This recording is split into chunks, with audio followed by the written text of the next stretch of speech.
सकाळी सकाळी mood off केला. दादा 2 मिनिटं कामाचं बोलायचं आहे. अरे ते ठेव यार, कामाचं आहे दादा. दादा खरं खरं सांग, तुला माझी शपथ आहे. हे जे मी ऐकलंय ते खरं आहे का रे?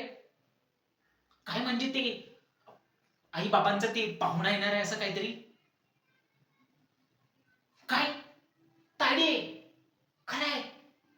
हे देवा रामा विठ्ठला पांडुरंग सदाशिव, तुम्हा दोघांना माहिती होतं? मला का नाही सांगितलं?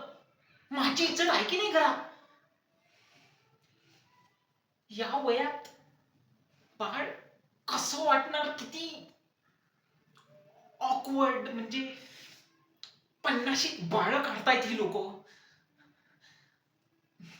दादा तू ऑफिसला जातो, जॉब करतो, ताईचं लग्न झालंय, बाळ पण आहे छोटंसं, बघ ते किती गोंडस आहे. मी कॉलेजला जातो रे. यांचं हे लहान बाळ शाळेत जाणार, माझ्यापेक्षा लहान या घरात येणार.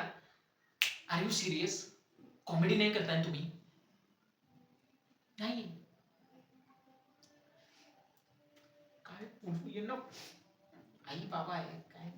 तू तरी समजवलं असतं म्हणजे. तू तरी काय समजव. मी म्हणत होतो यांना सोबत नका झोपायला लावू, म्हणजे नका राहू देऊ सोबत. हम्म काय ठीक आहे. काय मूड ऑफ झालाय माझा, कर काम. नाही बोल, इकडून जायचं आहे काय यार.